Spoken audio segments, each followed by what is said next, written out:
ఏంటమ్మా ఎలా వేసావు లెక్క వేస్టేజ్లు మేకింగ్లు జిఎస్టీ మన ఆఫర్ ఉన్న సంగతి నీకు తెలియదేంటి? అరే ఏంట్రా ఇది?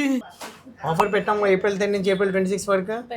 మరి కస్టమర్స్ అందరికీ వచ్చే వాళ్ళకి చెప్పాలి కానీ ఆఫర్ ఉందని. ఎందుకంటే అంటేనేమో అందరికీ కోపం వస్తుంది, అందరూ హర్ట్ అయిపోతారు. వాళ్ళు తెలిసినా తెలిసిపోయినా మనమే వాళ్ళు చెప్పాలి మన స్టోర్లో ఆఫర్ నడుస్తున్నాను ప్రెసెంట్. ఇప్పుడు చెప్తున్నారు, ముందే చెప్పాలి కదా సార్. ఇప్పుడు మేము తీసుకున్నాం కదా, దీని మీద కూడా ఆఫర్ ఉందా? దీని మీద ఫ్లాట్ 4% ఆఫర్ అయితే ఉందండి. ప్రతి యాంటిక్ వస్తువు 92.5 ప్యూరిటీ హాల్ మార్క్ మీద ఫ్లాట్ 4% అయితే ఆఫర్ ఉంది. Wow amazing. జింగ్ జింగ్. ఈ 3D విగ్రహాలకు కూడా ఆఫర్ ఉందా సార్? 3D విగ్రహాల మీద flat 7% wastage, no making, no GST. దొరికింది. నా జన్మ ధన్యమైంది. ఈ డిన్నర్ సెట్ మీద ఆఫర్ లేదా సార్? డిన్నర్ సెట్ మీద కూడా ఆఫర్ ఉందిగా. ప్లెయిన్ డిన్నర్ సెట్ మీద ప్లెయిన్ ఏ వస్తువు అయినా 92.5 ప్యూరిటీ హాల్ మార్క్ మీద no making, no wastage and no GST. ఏం చేస్తున్నారా? తీపి కబుర్ చెప్పారు కదండి, పోతరేకి పెడుతున్నాను. సార్ కుందులు కొనాలనుకుంటున్నాం, వీటికి కూడా ఆఫర్ ఉందా? కుందుల మీద కూడా flat 4% wastage, no making, no GST.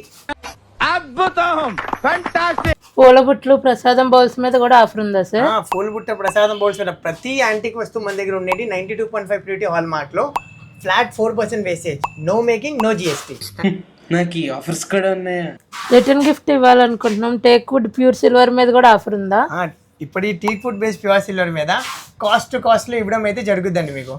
Okay. So ప్రతి కస్టమర్కి మనం ఆఫర్స్ ఎక్స్ప్లెయిన్ చేసుకోవాలమ్మా. వాడు అడగపోయినా మనం 26 ఏప్రిల్ వరకు ఏదైతే ఆఫర్స్ పెట్టామో 16 డిఫరెంట్ ఆఫర్స్ ఏదైతే ప్లాన్ చేసామో అన్ని ఆఫర్స్ వాళ్ళకి ఎక్స్ప్లెయిన్ చేసుకోవాలి, వాళ్ళకి ఆఫర్ ప్రైస్ వేసుకోవాలి. Okay sir.